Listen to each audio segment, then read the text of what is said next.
Get going. So, when you were working for the LA Times covering the police beats and everything, I hear back in the 90s you covered a very interesting case, you know? We have something here, a little memento from it. Do you know, Yes. do you see what this is? Yeah. This is a bottle of OJ. OJ, I remember. So, talk to me about OJ trial. How'd that go? That was a hectic one. I covered, a bunch of us, the paper obviously covered it. I was the sort of lead news reporter on it, but I covered it from the day of the murder until his acquittal. I think maybe I took Christmas Day off. That might have been about it. It was 14 months of really hard work. Obviously big case, whole world watching. I was covering the LAPD at the time, so I had sources in the department who helped, which were helpful. Johnny Cochran was someone I had worked closely with on a number of stories leading up to it, so I knew a lot of the players going in.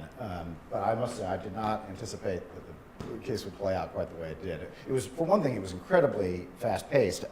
It's more typical, even in a murder trial, to have an arrest and then a series of hearings, and the trial itself can be 6 months, a year, even longer later. This one was just fast-tracked from the beginning, partly because the defense really did drive it very quickly.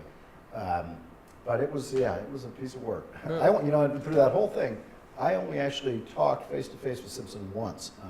Oh, you got to meet him, did you? I did meet him. I kept asking for an interview during the trial, and it says something about how persuasive Johnny Cochran is that I honestly believed he actually might make Simpson available for an interview, which was never even possible. He's doing his job well, then. There we go. God, he's a great lawyer. But after the case ended, I was in the newsroom one day, and it was the civil trial followed quickly after the criminal case.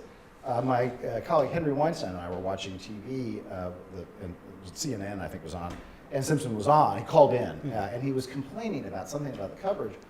And so we said, why don't we just go over there? If he's got a complaint, maybe he'll talk to us. So we just got in the car and drove over to Rockingham and rang the bell. And that was it? Invited us in. It was just that easy to go into OJ Simpson. Well, there's a whole bunch of other people out there waiting, but for whatever reason, he decided he wanted to talk to us. And so, we sat down at the breakfast table, spent an hour or so.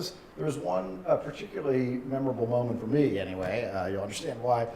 In the middle, we were taping it, and I was just getting over an ear infection, so I was having trouble hearing. So the tape really mattered to me. I needed some sort of record of it. And in the middle of the interview, for whatever reason, Simpson decided he didn't want us to tape it anymore. And so he reached over and he took the tape recorder.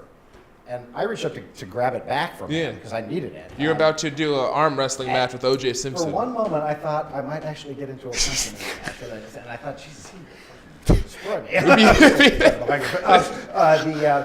And Henry, I remember, I was with Henry Weinstein, I remember him just sort of flinching back. This is not for me right now. This is right. It would have been a great story for him. In any case, we didn't come to blows. So it ended okay. That's another trial altogether on that side. Right. But that is the only time, I saw him every day in court, almost every day in court, but it's the only time that we actually sat down and talked about the case. When you saw him, did you shake his hand? I did. In your opinion, could the glove not, in fact, fit? That was the stupidest courtroom demonstration I've ever seen. Why the prosecution allowed the defendant to control that experience? Because he was he was trying it on. Yeah. And why one would even think that a glove that had been in storage and had been wet and had been bloodstained would fit. So it really was a sort of meaningless episode, but it was obviously one of the most memorable things. One of the most memorable things that should be arguably one of the things that won the case for him completely. Could be, yeah. I think there was a lot going for him. That's a whole other conversation about sort of, what the evidence added up to. I think there was a lot that cut in Simpson's favor, but certainly people will always remember that. And